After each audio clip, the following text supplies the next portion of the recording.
हमें कोशिश करनी चाहिए कि अपनों में खुशियाँ बांटें। ये तो चलता रहेगा, इसको ज़रूरत के वक्त इस्तेमाल करना चाहिए। What's inside matters a lot. तो ऐसा ज़रूरी नहीं है जो चीज़ महंगी है वो ज़्यादा अच्छी है। आप सिर्फ अपने लिए काम नहीं कर रही हैं, आप सोसाइटी में दूसरी औरतों के लिए भी काम कर रही हैं। कैसे मैनेज करती हैं? बस देखिए हो जाता है।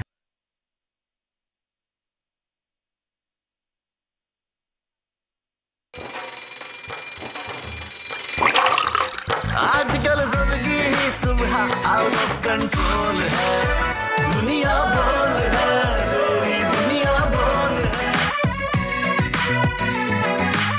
अस्सलाम वालेकुम नाज़रीन, प्रोग्राम में आपको खुशामदीद कहेंगे। सुबह खैर, good morning and welcome to Duniya Bol है। मैं हूँ आपकी मेज़बान सहरिश ज़ुहैर और मैं हूं मुदस्सिर इकबाल। आज का दिन आपके लिए बहुत अच्छा साबित हो, यही हमारी दुआ है और इसी के साथ प्रोग्राम में हम आपको वेलकम कर रहे हैं। लेकिन एक चीज़ है कि इस वक्त जैसे मौसम बदल रहा है, सुबह ही सुबह हम देखते हैं बड़ी तेज़ी होती है सड़कों पर, लोगों का आना जाना बड़ा अच्छा लग रहा होता है कि सुबह से लेकर शाम तक लोग बड़े मसरूफ़ रहते हैं। लेकिन इस मसरूफियत में सहरिश एक चीज़ जब हम सुबह से लेकर शाम तक देखते हैं, वो अपनों को बहुत इग्नोर कर पा रहे हैं। उसकी एक वजह तो काम शाम में है, लेकिन जो दूसरी बड़ी वजह है वो ये मोबाइल फ़ोन है। मैंने एक चीज़ ये नोट की गुज़श्ता रोज़ कि लोग अपने घरों में बैठे हुए हैं बच्चों के साथ, तो बच्चों को टाइम नहीं दे पा रहे, फैमिली को उस तरह टाइम नहीं दे पा रहे। दोस्तों के साथ बैठते हैं, हम बाहर जाते हैं किसी भी रेस्टोरेंट में, किसी जगह, चार दोस्त बैठे हैं, चारों अपने अपने मोबाइल पर बैठे स्टेटस भी लगा रहे हैं, वहाँ पर वो सर्फिंग भी कर रहे हैं, हर चीज़ हो रहा है, लेकिन आपस में बात बहुत कम हो रही है। तो ये अपनी ज़िंदगी को अपनों के साथ गुजारने का फ़न कीजिए और इसको ज़रूरत के लिए इस्तेमाल कीजिए और कभी कभी एंटरटेनमेंट के लिए भी, लेकिन अपनों के साथ ज़िंदगी गुजारना बहुत ज़रूरी है। बिल्कुल, ये मोमेंट्स जो गुजर जाएंगे ये वापस नहीं आएंगे, तो लिहाजा हमें कोशिश करनी चाहिए कि अपनों में खुशियाँ बांटें। ये तो चलता रहेगा, इसको ज़रूरत के वक्त इस्तेमाल करना चाहिए।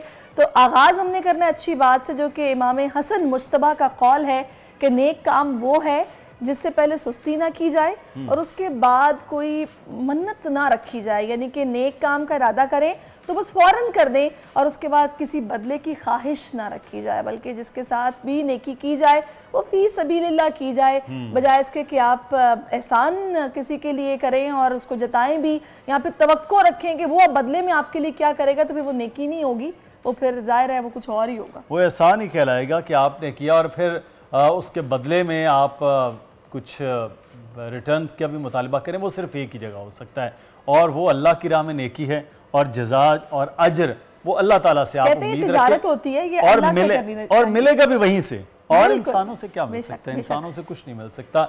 ये बहरहाल इस अच्छी एक बात के साथ प्रोग्राम का आगाज़ करते हैं और अब बढ़ेंगे हम बड़ी खबर की जानिब। सुप्रीम कोर्ट में 12 साल से ज़ेर इल्तवा सदारती रेफरेंस की सुनवाई। साबिक वज़ीर आज़म ज़ुल्फ़िकार अली भुट्टो की सज़ाए मौत केस से मुतालिक समाअत आज होगी। लार्जर बेंच केस सुनेगा। अदालत को केस से मुतालिक 5 सवालात पर राय देना है। पाकिस्तान में इंतखाबी गहमा गहमी से मुतालिक अमरीका का मौक़िफ़ सामने आ गया। अमरीकी महकमा ख़ारजा ने आम इंतखाबात में किसी भी तरह असरअंदाज होने की तरदीद कर दी। आर्मी चीफ भी सरकारी दौरे पर अमेरिका में मौजूद, अहम मुलाकातें मुतवक्किल। भारतीय सुप्रीम कोर्ट या मोदी सरकार की रबर स्टैंप मकबूजा कश्मीर में आर्टिकल 370 के खात्मे के गैर आईनी इक़दाम पर मोहर सब्त कर दी। अदालत को 4 साल तक केस सुनने के बाद समझ आया कि उनका दायरा इख्तियार ही नहीं। दुनिया भर में कश्मीरियों का शदीद रद्द-ए-अमल। और बोल न्यूज़ के लिए बड़ा एजाज़, प्रोग्राम बोलो जनाब की एंकर रमला बेग को most inspiring women of the year का खिताब मिल गया। रमला कहानी आज इन्हीं की ज़बानी सुनेंगे। बड़ा अच्छा लगता है कि जब आपकी मतलब ज़ाहिर है बोल एक फैमिली है और आपकी फैमिली के किसी मेंबर को अगर इस तरह का एजाज़ मिले तो ज़ाहिर है इसके पीछे उसकी एफर्ट्स होती हैं और उनको एक्नॉलेजमेंट मिलती है, तो आप भी प्राउड फील करते हैं। तो मुझे रमला के लिए बहुत अच्छा लग रहा है। और मुदस्सिर, अब हमें ट्रेंड्स की तरफ आना है। हैशटैग कश्मीर इस वक्त टॉप ट्रेंड बना हुआ है। गुज़श्ता रोज़ भारतीय सुप्रीम कोर्ट ने मकबूजा कश्मीर को भारत का अटूट अंग करार देते हुए खुसूसी हैसियत के खात्मे का फैसला बरकरार रखा है और इस पर हम देख रहे हैं कि दुनिया भर से रद्द-ए-अमल सामने आ रहा है। एक्स पर आज कश्मीर टॉप ट्रेंड है और तकरीबन अब तक इस ट्रेंड में 2,47,000 ट्वीट्स किए जा चुके हैं। बिल्कुल, और पाकिस्तानी अवाम और सियासी शख्सियात ने भारतीय सुप्रीम कोर्ट के इस फैसले की मजम्मत की है और कहा है कि यह फैसला आइन और कानून के खिलाफ और कश्मीरियों के हक पर डाका डालने के मुतरादिफ है। तो ये सूरत हाल कल हम देख रहे थे और तवक्को हमें तो यही लग रही थी कि वो भारत जो इस वक्त खुलेआम कश्मीरियों का कत्लेआम कर रहा है, वो कैसे उसकी अदालत एक आईनी और कानूनी हक उनको देगी। बिल्कुल मुदस्सिर, जिंदगी का हक छीन रहे हैं। बिल्कुल आप ठीक कह रहे हैं। पता है अब वो दौर नहीं है कि जिसमें जो बता दिया गया या जो किसी ने पढ़ लिया तो उसको सच मान लिया। अब तो आपको पता है कैमरे का दौर है, कैमरा हर वक्त हमारे हाथ में है और सोशल मीडिया एक ऐसा प्लेटफॉर्म है जिस पर लोग खुलकर राय का इजहार भी करते हैं और जो कुछ दुनिया में हो रहा होता है वो दिख जाता है। बहुत सारी ऐसी चीज़ें हैं जो पहले कुछ हम लोगों की आंखों से ओझल होती थी लेकिन अब सामने है। तो ऐसे में पता नहीं भारत कैसे अपने इस मकरूज चेहरे को कब तक छुपाएगा जो कि अब बेनकाब हो चुका है और उस पर दुनिया बात कर रही है। तभी इतनी बड़ी तादाद में लोगों ने एक्स पर अपने ख्यालात का इजहार किया है और उससे बड़ी अजीब बात यह कि अदालतें इनके देखें ना आप कंट्रोल में जो ये चाहते हैं वो फैसलों को जो पार्लियामान गलत फैसले कर रही है। आगे कुछ बढ़ते हैं और खबर आप यहाँ पर ये एक और शामिल करते हैं, वो है कि ऐसे वक्त में जब आम इंतखाबात की तारीख ना चुकी और शेड्यूल का ऐलान होना बाकी, अमेरिका से इस वक्त अहम तरीन बयान सामने आया है। तर्जुमान महकमा खारजा मैथ्यू मिलर ने प्रेस कॉन्फ्रेंस की है और कहा है कि पाकिस्तानी इंतखाबात में अमेरिका का कोई किरदार नहीं, तमाम मामलात पर हुकूमत पाकिस्तान के साथ बातचीत जारी है। उन्होंने अफगानिस्तान और पाकिस्तान के दरमियान सफारती हल की हिमायत भी की।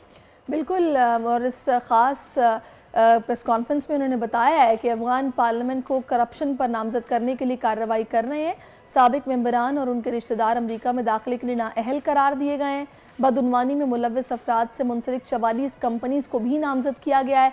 ये प्रेस कॉन्फ्रेंस एक ऐसे वक्त में की गई है जब army chief general Asim Munir अपने पहले सरकारी दौरे पर अमेरिका में मौजूद हैं और इस बयान की कितनी अहमियत है इस पर हम डिटेल में बात करेंगे और जानेंगे, क्योंकि टाइमिंग बड़ी मैटर करती है। हमारे सिपा सालार इस वक्त वहाँ पर मौजूद हैं और ऐसे में जब ये प्रेस कॉन्फ्रेंस सामने आई है तो यकीनी तौर पर उन्होंने ये भी कहा है कि जी पाकिस्तानी हुकाम से इस पर हुकूमत से भी बातचीत हो रही है। एक जो बड़ा एक अहम मामला है वो है इस वक्त अमेरिका का दौरा आर्मी चीफ का, और उससे पहले एक जो बयान भी तर्जुमान अमेरिकी महकमा खारजा का आया है, मैथ्यू मिलर ने कहा कि पाकिस्तान के इलेक्शन में उनका ना कोई किरदार है, ना कोई फेवरेट है, ना कोई चीज़ है।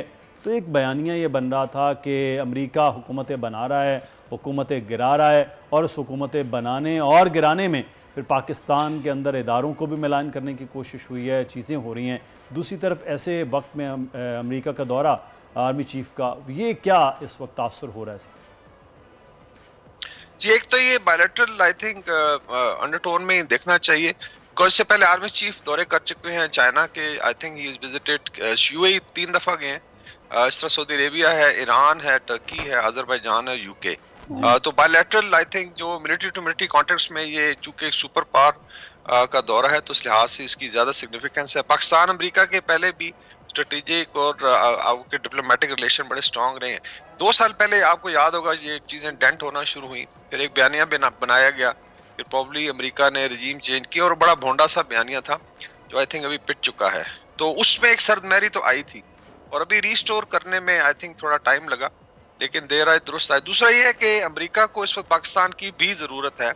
अगर आप ब्रिक्स ब्लॉक को देख लें या ईस्टर्न यूरोप में जो लड़ाई हो रही है, इसी तरह फ़लस्तीन और इजराइल का जो आई थिंक कॉन्फ्लिक्ट अभी वॉर में कन्वर्ट हो गया है, उसमें एक तो अमेरिका जो है मुस्लिम वर्ल्ड में भी काफ़ी आइसोलेशन फील कर रहा है, तो उनको पुराने एलाइज भी चाहेंगे। ये वन साइडेड नहीं है, basically it is two side. Pakistan की सिक्योरिटी आई थिंक रिक्वायरमेंट्स हैं जिसमें मे भी हाईटेक वेपन सिस्टम है।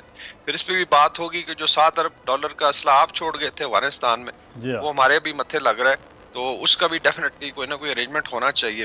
And then of course military to military contact. फिर इकोनॉमी पे आए थे, अमेरिका के पास काफ़ी लीवरेजेस हैं, चाहे वो IMF है, चाहे वर्ल्ड बैंक है, बाकी जो फॉरेन डायरेक्ट इन्वेस्टमेंट आती है स्पेशली वेस्ट से। इसी तरह पाकिस्तानी डायस्पोरा है जो ऑलमोस्ट 5 लाख है अमेरिका में, जो बहुत बड़ी तादाद। इसी तरीके से आपकी जो एक्सपोर्ट्स का कोटा है, आई थिंक कॉटन की प्रोडक्ट्स यान का 50% अमेरिका लेता है, तो उस लिहाज से आपकी एक्सपोर्ट्स के लिए भी एक डिपेंडेंस है। एंड विद उनके अपने इंटरेस्ट है रीजन में। तो आई थिंक ऑल टोल्ड सही जो गाजा में हो रहा है, कुछ हम लोगों की ये भी एक्सपेक्टेशन है कि इसको लाजमी तौर पर इस दौरे पर बात होगी। तो पाकिस्तान की सह होगी और कोई इम्पैक्ट इसका देख रहे हैं आप इस बातचीत का गजा या फ़लस्तीन के हवाले से? जी, पाकिस्तान ने ओआईसी में भी आई थिंक जो एक तो जंग बंद कराने के लिए और फिर इसराइल को एक्सपोज करने के लिए काफी बड़ा रोल प्ले किया है। अच्छा, डिस्पाइट के इवन अमेरिका भी शायद दिल में चाहता है कि लड़ाई बंद हो, बिकॉज उसके अंदर उसकी अपनी परसेप्शन बहुत ज्यादा डैमेज है। बिकॉज डेफिनेटली इसराइल को ऑलमोस्ट वो 54th स्टेट ही समझते हैं, और जिस तरीके से उन्होंने इसको एड किया मिलिटरली, $14 अरब से ज्यादा का भी एक नया पैकेज उनको दे रहे हैं। सो उस लिहाज से ये भी देखा जाए तो अमेरिका को भी ओआईसी या इस्लामिक वर्ल्ड में अपनी परसेप्शन ठीक करने के लिए भी दोस्तों की जरूरत होगी। लेकिन इसके अंदर पाकिस्तान के पास जो लीवरेज है वो यही है कि इसमें जितना प्रेशराइज करके इस जंग को बंद कराया जाए, और अल्टीमेट जो सोल्यूशन है कि फ़लस्तीनियों को कम अज कम जो एक मिनिमम हल है, डिस्पाइट के ये पूरा हल नहीं है कि उनको अपनी स्टेट दी जाए यहाँ पे अमन और अमान। सिरा से अभी गाजा का अगर आप देखें तो ऑलमोस्ट 2 हिरोशिमा से ज्यादा ऑर्डिनेंस डिलीवर हो चुका है। आई थिंक अभी 40,000 टन हो चुका है, 15,000 टन था हिरोशिमा पे जो बॉम्ब गिरा था, तो उस लिहाज से तकरीबन इसको न्यूक किया जा चुका है। सो ह्यूमैनिटेरियन ग्राउंड पे Islamic brotherhood point of view से और पाकिस्तान ने इसकी आई थिंक डिप्लोमेटिक और मॉरल सपोर्ट भी की है, एड भी किया, लेकिन हमारी अपनी लिमिटेशन है। साफ ज़ाहिर है जब बॉर्डरिंग स्टेट्स जो है उन पे ज्यादा ओनस है, इजिप्ट पे है, जॉर्डन पे है, जी सीरिया पे है। लेकिन उसके बावजूद पाकिस्तान हर फोरम पे ब्रिगेडियर साहब बड़ा एक्टिवली उन्होंने रोल अदा किया। लेकिन दूसरा एक बड़ा इस दौरे के हवाले से अहम मामला कि एक तरफ भारत भी अमेरिका का स्ट्रेटेजिक पार्टनर हो गया इस खत्ते में, ख़ास तौर पर जिस तरह से असलहा वहाँ दिया जा रहा है, ये पाकिस्तान के लिए खत्ते में जो अदम तवाज़ुन है उसकी फ़ज़ा बनाने पे क्या समझते हैं, इस पर भी बात होगी। दूसरा जो पाकिस्तान के लिए बड़ी लाइफ लाइन है वो सी पैक, अमेरिका का सी पैक के हवाले से जो मौक़िफ़ है वो हमेशा मुख्तलिफ रहा है। तो ये 2 फैक्टर हैं, आप समझते हैं इन पर भी इस दौरे में बातचीत होगी? इसमें आई थिंक अगर आप बायलैटरल और रीजनल रिलेशनशिप को समझें तो बड़ी कॉम्प्लिकेटेड मैट्रिक्स। तो सिर्फ भारत की मिसाल ले लेते हैं कि एक तरफ इंडो पैसिफिक में एक मेन एलाय है, वेस्ट का क्वाड में भी है, और वो एंटी चाइना ब्लॉक का एक बहुत बड़ा हिस्सा है। ब्रिक्स में देखें तो वहीं पे ये एंटी वेस्टर्न ब्लॉक में बैठे हुए हैं, और वहाँ पे बिकॉज वहाँ पे south south cooperation like Russia है, ब्राजील, चाइना, इंडिया वगैरह है। तो इस लिहाज से देखा जाए तो कौमें जो है वो अपने एक तो बैलेंस रखते हैं, और आजकल जो है ना सिंगल ट्रैक डिप्लोमेसी या रिलेशनशिप चल भी नहीं सकता है, अमेरिका को भी पता है। इसी तरीके से अगर आप देख लें जो बाकी ममालिक के खित्ते में, चाइना का भी प्रेसिडेंट शी का दौरा हुआ अमेरिका का, डिस्पाइट के बहुत हॉस्टिलिटी है और वो थ्रेट समझते हैं एक दूसरे को, लेकिन सर्वाइवल नहीं है। तो इतना इंटरकनेक्टेड दुनिया के इसमें आपने फिर अपने लीवरेजेस भी यूज करने हैं, और जहाँ पे कॉमन इंटरेस्ट है वहाँ पे आपने आगे मूव करना है। तो इस लिहाज से ब्लैक एंड व्हाइट तो कभी भी नहीं होना चाहिए। अभी भारत पे भी आप देखें बेशुमार प्रेशर है, कनाडा ने किया, पहले पब्लिकली कभी नहीं हुआ, कैनेडियन प्राइम मिनिस्टर पार्लियामेंट में एक्सपोज किया, फिर अमेरिका ने अभी उनके एक रॉ के एजेंट को वो ट्रायल कर रहे हैं यूएस में, और आई थिंक चेक रिपब्लिक से शायद रिपेट्रिएट उसको करवा लिया गया वहाँ पे। तो वहाँ पे भी उनके FBI के एक सीनियर डायरेक्टर दिल्ली पहुंचे हैं इस वक्त, और वहाँ पे अच्छी खासी भारत की जो है वो छांटी हो रही है। तो इस लिहाज से आई थिंक चीजों को देखें। बाकी अगर आप इकोनॉमिकली डिप्लोमेटिकली स्ट्रांग है तो आई थिंक आप बस ज्यादा स्पेस है, ज्यादा लीवरेज। बिल्कुल सही कह रहे हैं आप ब्रिगेडियर वकार, बहुत आपने अपना कीमती वक्त हमें दिया और आपने इस हवाले से अपनी राय से हमें आगाह किया है, और बड़ी ये अहम मुलाकातें भी मुतवक्के हैं। फिर ऐसी सूरत हाल में जो प्रेस कॉन्फ्रेंस है ये भी बहुत अहमियत की हामिल है। अब हमें बात करनी है, हिंदुस्तान की सबसे बड़ी अदालत ने मकबूजा कश्मीर की खुसूसी हैसियत बहाल करने की अपीलों को मुस्तरद किया है और 5 अगस्त 2019 का फैसला बरकरार रखा है। सुप्रीम कोर्ट ऑफ इंडिया के चीफ जस्टिस की सरबराही में ये 5 रुकनी बेंच था जिसने पहले से महफूज फैसला सुनाया है, और भारतीय सुप्रीम कोर्ट ने इस फैसले में कहा है कि आर्टिकल 370A आर्जी इक़दाम है। आर्टिकल 370A के निफाज का फैसला कानूनी था या आईनी, ये बात अहम नहीं है, बल्कि ये आर्टिकल जम्मू कश्मीर की शमूलियत को मुंजमद नहीं करता।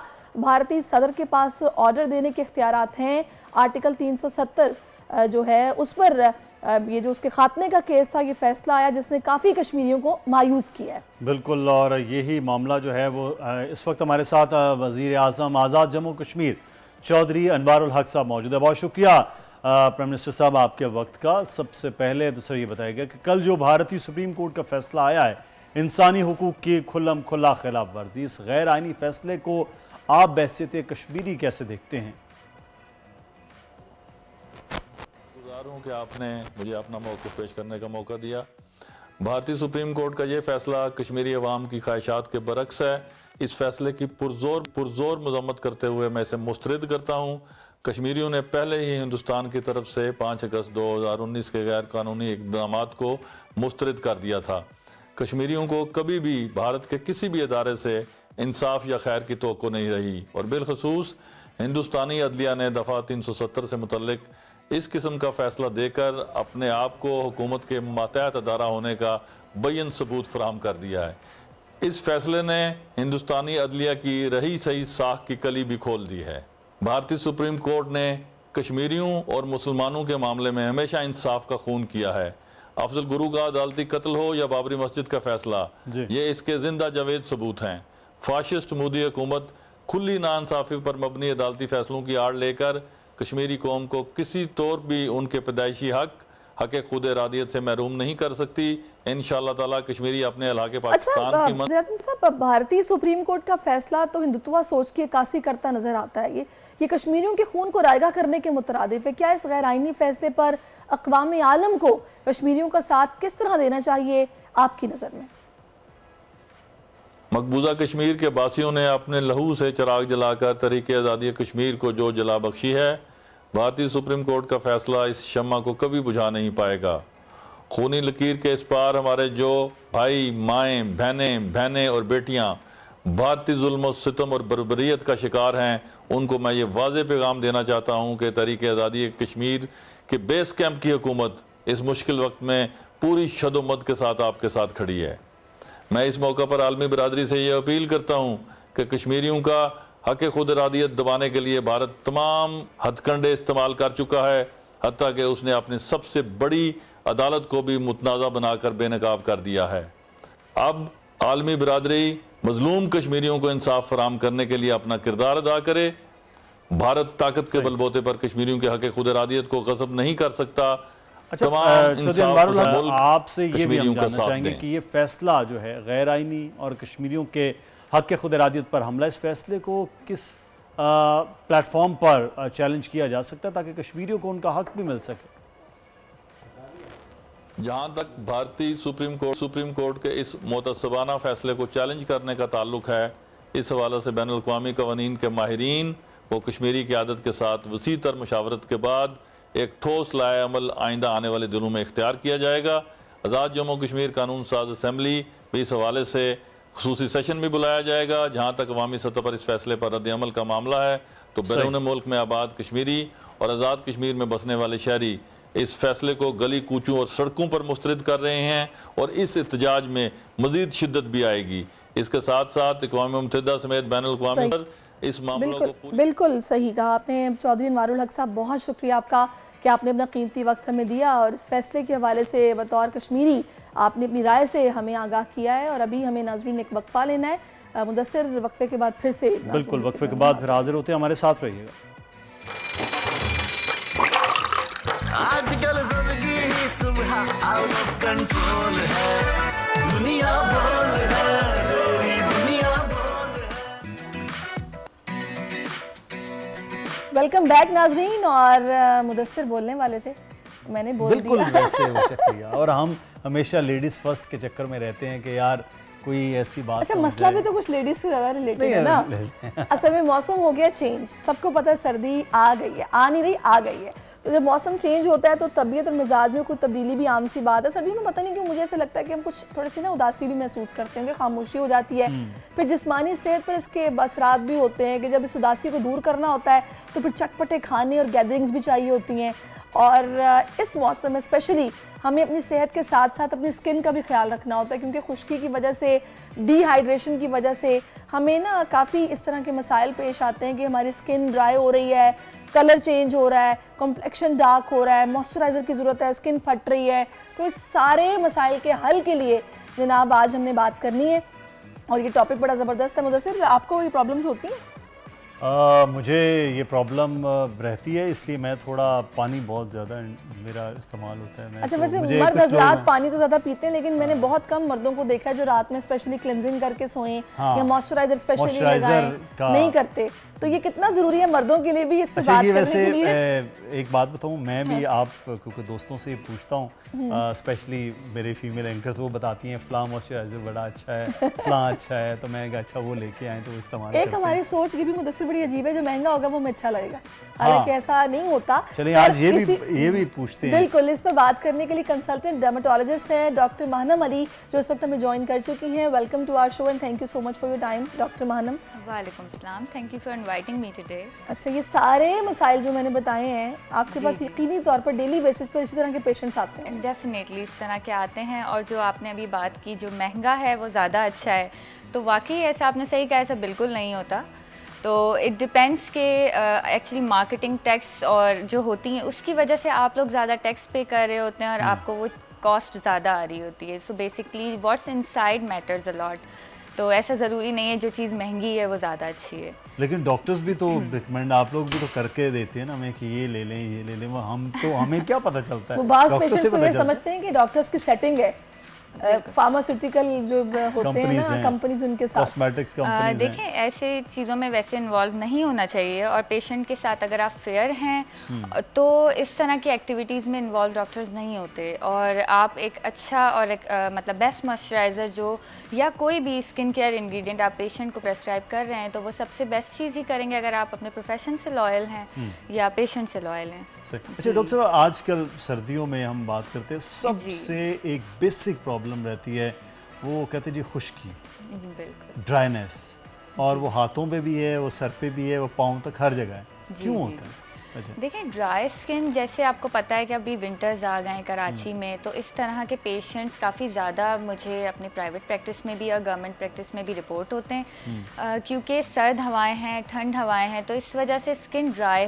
हो जाती है मोस्टली लोगों की। तो काफ़ी इस तरह के पेशेंट्स रिपोर्ट होते हैं, और इनफैक्ट कुछ ऐसी डिजीज़ हैं जो इस मौसम में बढ़ जाती हैं। अच्छा। तो ऐसे पेशेंट्स इस तरह की कुछ डिजीज़ हैं जैसे एक्जिमाज, ये काफ़ी ज़्यादा विंटर्स में एग्रीवेट होते हैं।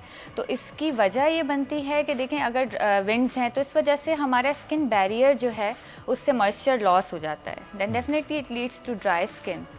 तो आपको इस चीज़ों को प्रिवेंट करना होता है तो आपकी स्किन ड्राई नहीं होगी। तो हमारी जो डेली स्किन केयर रूटीन है वो क्या होनी चाहिए विंटर्स में? जी देखिए विंटर्स में ये होना चाहिए कि सबसे पहले तो आप अपने आप को हाइड्रेटेड रखें। ठीक है, 8 to 10 ग्लास ऑफ वाटर आपको लेने हैं, और अगर मेल्स हैं तो वो थोड़े ज़्यादा मतलब 12 से 14 ग्लास तक उनको पानी पीना है। 16 ग्लास में आजकल पी रहा हूँ, मुझे पता हाँ, है ये कि तो उसके बहुत बाद अच्छी फिर हालत बात क्या है। होती है। हाँ, ये तो ग्लास आप वॉशरूम के बाहर ही कुर्सी लगा के बैठ जाएं यही ताकि आप अंदर बाहर के चक्कर लगाते रहें। अच्छा देखें, और अगर कोई एक्सरसाइज कर रहा है या किसी का प्रोफेशन ऐसा है जहाँ स्वेटिंग ज़्यादा होती है तो उस तरह से वेरी करती है कि आप कितना वाटर इंटेक आपका होना चाहिए। इसके अलावा जब आप शॉवर ले रहे हैं तो हॉट वाटर से नहीं लेना, बिकॉज इससे भी मॉइस्चर लॉस होता है, ट्रांस एपिडर्मल वाटर लॉस हो जाता तो है। सर्दी लगेगी डॉक्टर साहब, क्या करें? नहीं, ल्यूक वार्म यही तो है कि आपको थोड़ा सा अपनी स्किन का ख्याल करते हुए अच्छा मुझे बताएं ना, सुबह 6 बजे उठ के जब आपने नहाना है तो सर्दी तो लगेगी ही ना? अच्छा सर्दी जो है ना वो यहाँ से अगर बंदा सोच रहे ना कि नहीं है तो इतनी नहीं लगती। ये सर यहाँ बैठ के ये बातें कर रही हैं, आप जाएं लाहौर इस्लामाबाद, फिर आपको यहाँ से सर्दी नहीं, पूरे ऐसे सर्दी लगेगी। अच्छा वो वाली सर्दी तो वाकई लगता है कि शायद आपकी हड्डियों में महसूस हो रही है। कराची में ये होता है कि बस ठंडी हवा होती है, उससे बचना होता है, तो हम कुछ बेहतर महसूस करते हैं। अच्छा अब जनाब आ जाते हैं कि थोड़ा सा इन तमाम मसाइल के इलाज के लिए बाज़ लोगों ने हर चीज़ को जनाब कॉस्मेटिक से जोड़ लिया है कि अगर स्किन कुछ ठीक नहीं हो रही तो वो ये नहीं देखेंगे कि हम खा क्या रहे हैं, हम लगा क्या रहे हैं, मुझे फेशियल की ज़रूरत है। और वो किसी ऐसे स्टैटिक क्लिनिक पर जाएंगे कि जहाँ पर जनाब डॉक्टर वो मौजूद होगा जिसके पास सर्टिफिकेट भी नहीं होगा, वो जस्ट एक ब्यूटिशियन है जिसने किसी पार्लर में खड़े होकर किसी मशीन से वो मसाज सीख लिया है और उसके बाद बस उसने बोर्ड लगाया जी एस्थेटिक क्लिनिक आप आएँ और अब हर मसले का हल पाएँ। कैसे ये सिस्टम चल रहा है और हमारे गली ये क्लिनिक्स खुल चुके हैं, ये बड़ी एक अजीब सी बात है। जी देखें, अब ये इस चीज़ में हमें अपनी सोसाइटी में अवेयरनेस फैलाने की बहुत ज़्यादा नीड है कि कब आपको डर्मेटोलॉजिस्ट के पास जाना है, कब आपको पॉलर पे जाना है, क्योंकि पॉलर वाले लोग के पास वही बात है कि वो अपने आप को अब इस तरह शो करने लगे लाइक दे आर डर्मेटोलॉजिस्ट, और यहाँ पे कोई वेरिफिकेशन तो है नहीं, तो वो हर कोई अपने आप को डर्मेटोलॉजिस्ट कह रहा है। और ऐसे पेशेंट्स आते हैं जो काफ़ी ज़्यादा अपनी स्किन कंडीशंस को ख़राब कर लेते हैं, स्किन बैरियर उनके बिल्कुल ख़राब हो चुके होते हैं, वही इसी तरह पॉलर्स पे जाके। तो अब अगर आप जैसे ड्राई स्किन की बात कर रही हैं तो उसको तो हमें प्रॉपर मैनेज करना ही है, पर और ऐसे अगर पेशेंट ज़्यादा इस तरह के पॉलर्स पे जा रहे हैं तो उनको तो डेफिनेटली कोई एक्जिमा या तो ऑनसेट हो जाएगा, पिगमेंटेशंस हो जाएंगी। बिल्कुल आप ठीक कह रही हैं। अब प्रॉब्लम बताऊं इसमें क्या है कि अब एक डर्मेटोलॉजिस्ट को पता है कि उसने स्किन के ऊपर कोई मोल है या फिर कोई वाइट हेड या ब्लैक हेड है, उसको निकालना है नहीं निकालना है या किस तरह निकालना है। अब यहाँ पर हर पार्लर के ऊपर जो कि एस्थेटिक क्लिनिक के नाम से खुल चुके हैं, वो सैलून नहीं है, अब वो क्लिनिक्स हैं, वहाँ पे वो निकालते हैं जहाँ पे गैर जरूरी भी, मतलब अगर एक छोटा सा पिंपल भी नजर आ रहा है ना, उसको भी बाकायदा वो पेन से निकालेंगे कि नहीं ये तो इसके अंदर मुझे लग रहा है ये व्हाइट हेड है, उससे वो स्किन इतनी खराब हो रही है, जहाँ पे आपके व्हाइट हेड ब्लैक हेड्स नहीं थे वो भी भरना शुरू हो रहे हैं, आपके जो ये क्या कहते हैं इसको पोर्स ये खुल चुके हैं पूरी स्किन के। बिल्कुल इस तरह अभी मुझसे मेरे पास 1 वीक अगो इस तरह की पेशेंट रिपोर्ट हुई थी जिन्होंने कराची में ही कुछ क्लिनिक्स से एस्थेटिक ट्रीटमेंट्स ली थी। एक तो उन्होंने पील्स ली, उनकी स्किन का बस मसला ये था, उन्हें थोड़े से फ्यू एक्नी स्कार्स थे स्टार्टिंग में, तो उन्होंने इस तरह से पील्स का ट्रीटमेंट लिया, तो वहाँ से फिर उसके बाद उनको फर्दर एक्नी स्टार्ट हो गई। उसके बाद उन्होंने एक डॉक्टर ने, I will not take the name, फिर उन्होंने उस पर एक्टिव एक्नी पे PRP करना स्टार्ट कर दी without giving any treatment for acne, तो उससे वो मज़ीद एग्रेवेट हो गई थी और like she presented to me with such worse in skin, तो मतलब फिर उसके बाद like she is under treatment with me.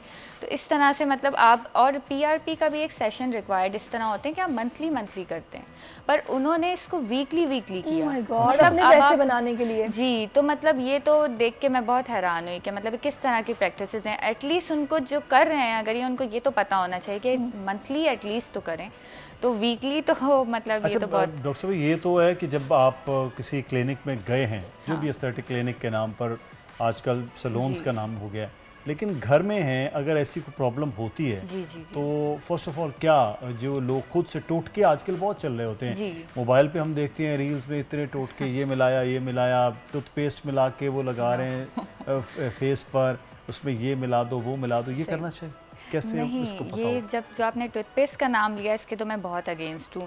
Toothpaste तो आपकी स्किन को बर्न कर देता है, वो तो बिल्कुल भी आपको नहीं लगाना है इस तरह से। वो तो इरिटेंट कॉन्टैक्ट डर्मेटाइटिस भी आपको करवा सकता है। तो रील्स में ऐसे होता है कि वो टूथपेस्ट है, उसमें 2-4 चीजें मिला के, तो जी ब्लैक हेड्स निकल रहे हैं, तो ये हो रहा है, पता नहीं क्या क्या। अब तो मास्क आ गए बहुत सारे, वो चारकोल मास्क, पता नहीं कौन सा मास्क, और बिक रहे हैं लोग उसके ब्लैक हेड्स।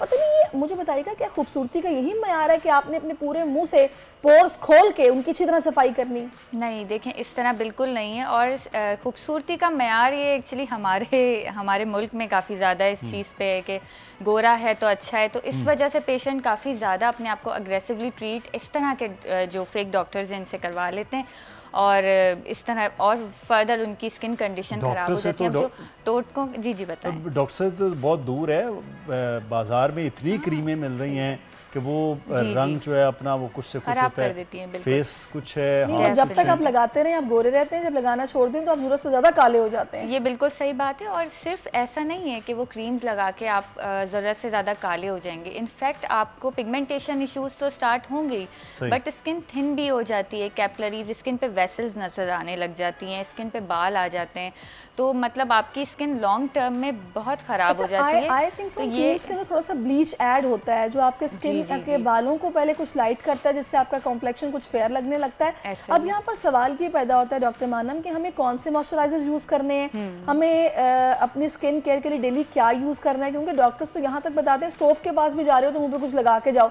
जो कि कॉमन औरत के लिए पॉसिबल नहीं है।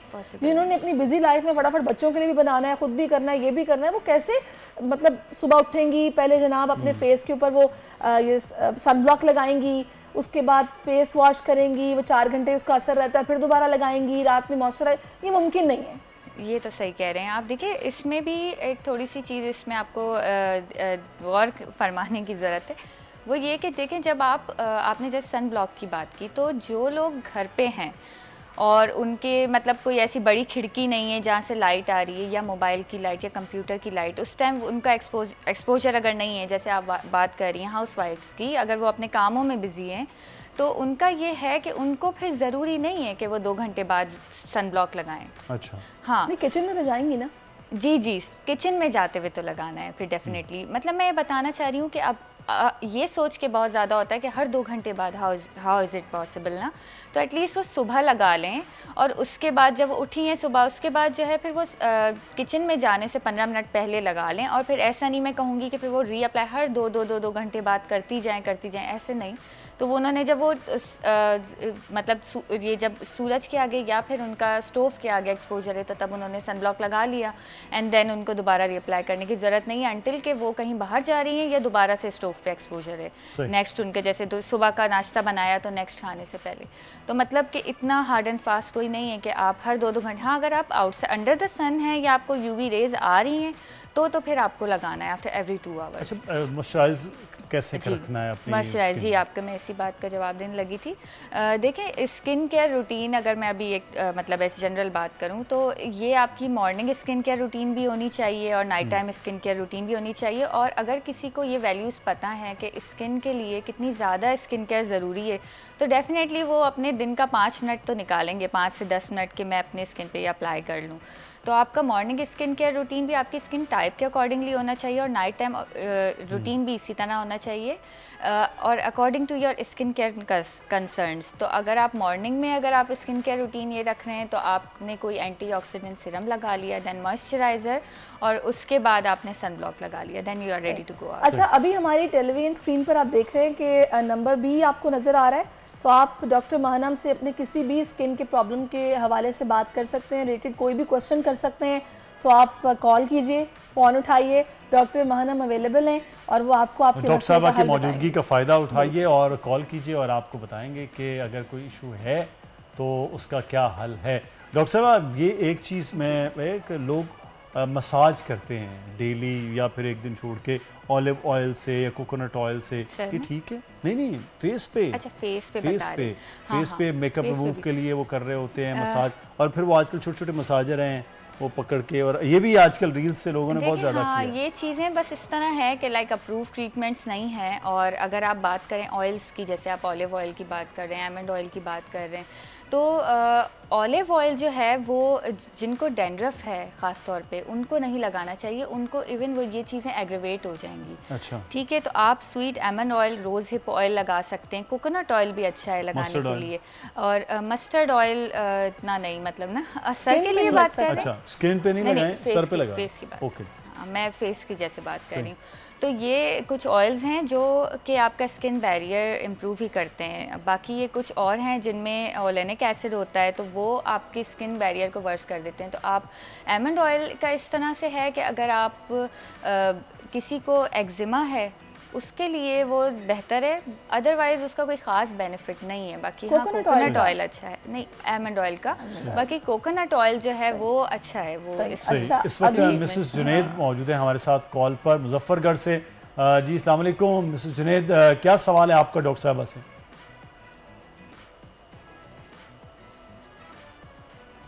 जी अस्सलाम वालेकुम Mrs Junaid, I think so disconnect हो गया, दोबारा से कांटेक्ट करना पड़ेगा।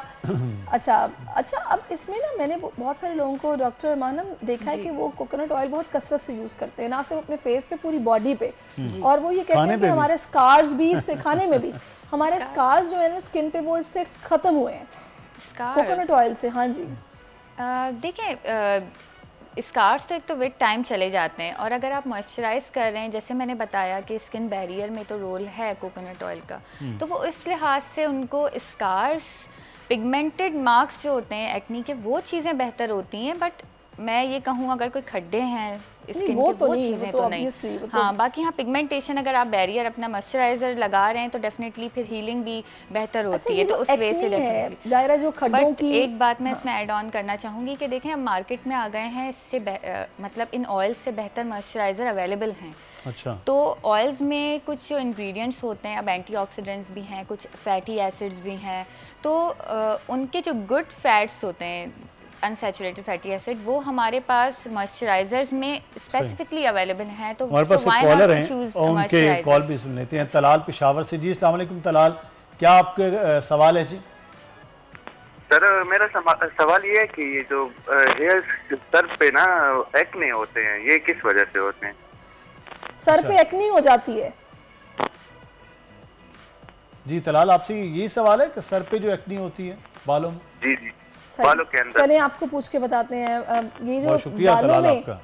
एक्नी हो जाती है, बालों सर में इनको सर बस में। एक्नी हो रही है। अच्छा, मुझे इतनी आवाज़ नहीं है, तो इनसे मुझे क्वेश्चन अभी हैं या ऑन कॉल? नहीं, अभी तो डिस्कनेक्ट हो गया, लेकिन देखिए- सर में इनकी एक्नी है, वो जिस भी वजह से रीजंस देखिए, आप अगर बता सिर्फ दीजिए। सर में एक्नी है तो उसमें ये होता है कि फॉलिकुलाइटिस भी वो हो सकता है, या अगर उन्हें डैंड्रफ है तो इन्फेक्टेड सेबोरिक डर्मेटाइटिस है, डैंड्रफ की वजह से भी इन्फेक्शन इस तरह के हो जाते हैं। अच्छा। तो इसमें ये होता है आपको सबसे पहले अगर डैंड्रफ है तो आपको उसको ट्रीट करना है। शैम्पूज़ आते हैं, एंटी डैंड्रफ शैम्पूज़, और कुछ मेडिकेशंस भी आती हैं जो कि डैंड्रफ को ट्रीट करने के लिए होती है। और इस तरह के अगर सर में इनको दाने हो रहे हैं तो इसके लिए कुछ टॉपिकल प्रेस्क्राइब मेडिसिन प्रेस्क्राइब जो हैं वो इनको फिर लेनी पड़ेंगी, जो कि मतलब ऐसे ये जरूरी है कि इसके लिए आप डर्मेटोलॉजिस्ट के पास जाएं, ना कि मोहल्ले के नाई के पास, वो आपके लिए तेल बना दे और आपकी मालिश करेगी। एग्जैक्टली, वो जितना ज़्यादा है, अगर ज़्यादा है तो ओरल एंटीबायोटिक्स देनी पड़ेंगी उसके लिए, अगर कम है तो सिर्फ टॉपिकल लगाने वाली क्रीम्स देनी पड़ेंगी। सही। तो वो उसके अकॉर्डिंगली इनका ट्रीटमेंट है। सही, यानी कि इसके लिए डॉक्टर से कंसल्टेशन के साथ साथ उसको दिखाना जरूरी है। अच्छा, मॉइस्चराइजर में क्योंकि वो क्या चीज़ पता हम नहीं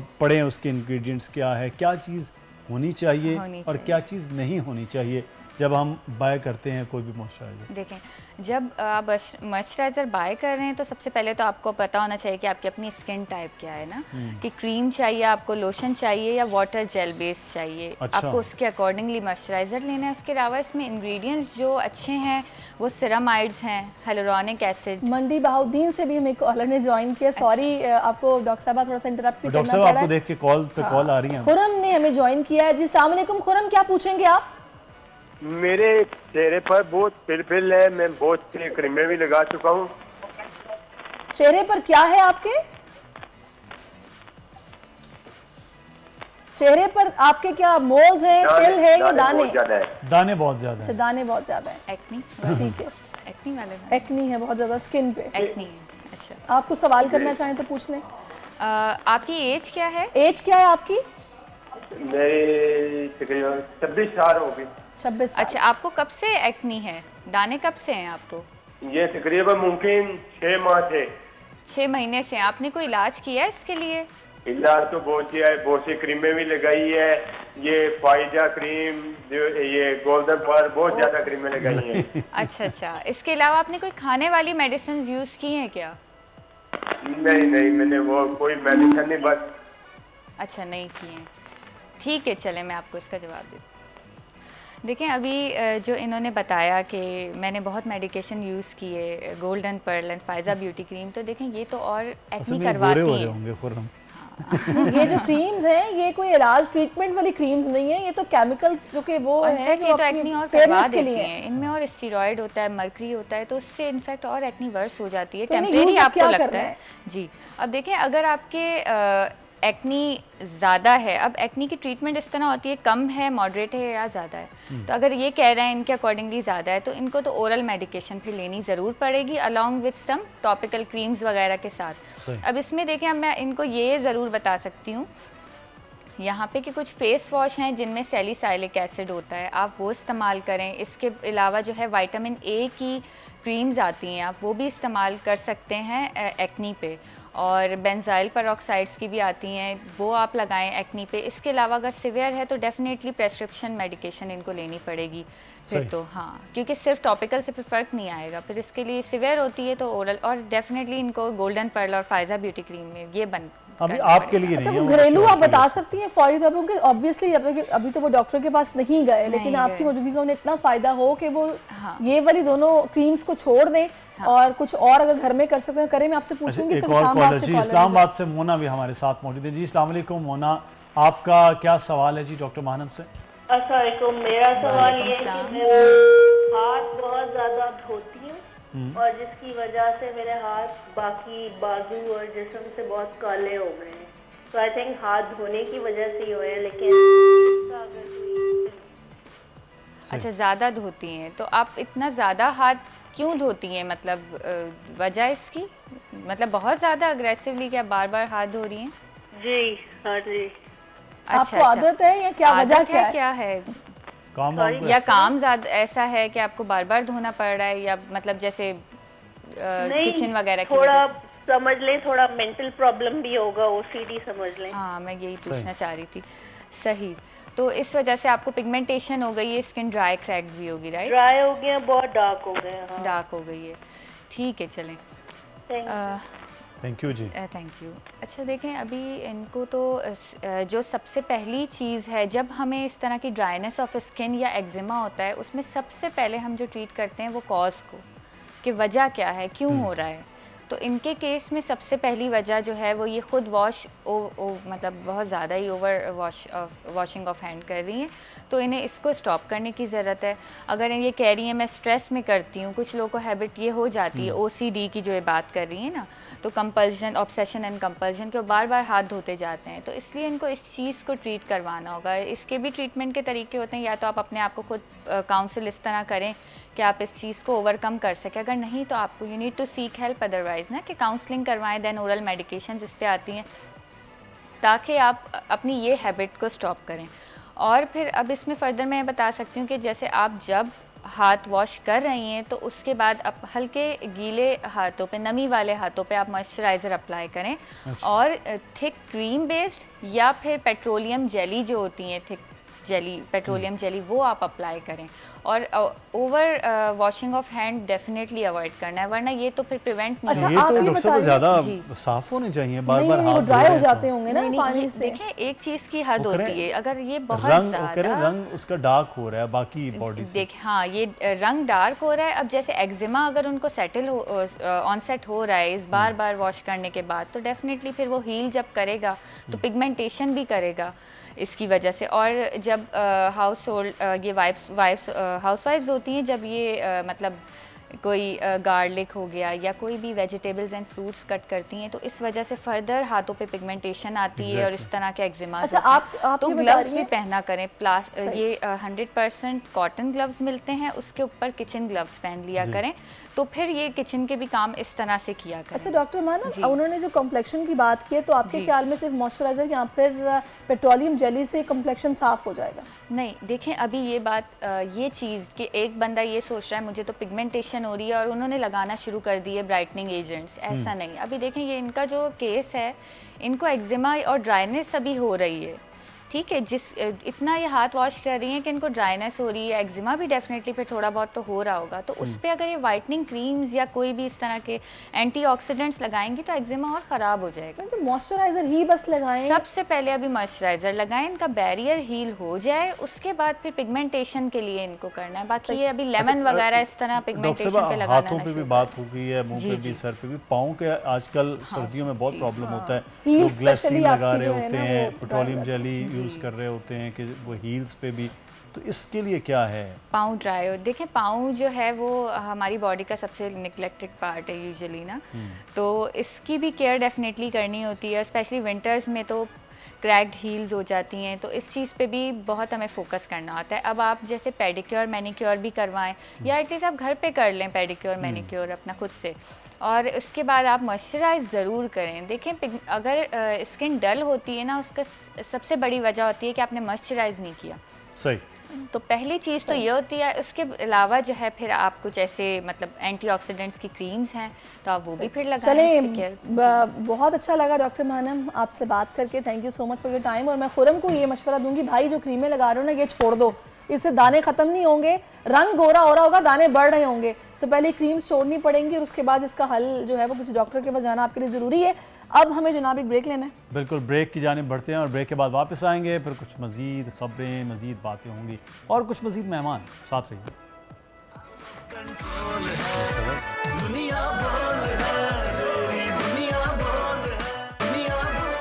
ब्रेक के बाद खुशामदीद दुनिया बोल है में, और वाकई दुनिया बोल है, और बोल की दुनिया में एक बड़ी ज़बरदस्त किस्म की खबर है कि बोल न्यूज़ की एंकर और मारूफ वकील रमला बेग दुनिया भर में पाकिस्तान का चेहरा बन गई हैं। रमला बेग ने inspiring women of the year 2023 award अपने नाम कर लिया है। रमला बेग लीगल इनोवेशन, इंसानी हुकूक, पिछे हुए तबकात को मजबूत बनाने के लिए सरगर्म हैं। बिल्कुल, बर्कले ग्लोबल सोसाइटी रमला बेग की खिदमात की मोतरफ है और उन्हें इस बड़े एजाज से नवाजा गया है, और आज इसी पर बात करने के लिए, इस अचीवमेंट को सेलिब्रेट करने के लिए हमारे साथ रमला मौजूद हैं, जो कि inspiring women of the year 2023 का अवार्ड अपने नाम कर चुकी हैं। तो many congratulations Ramla and thank you so much for your time.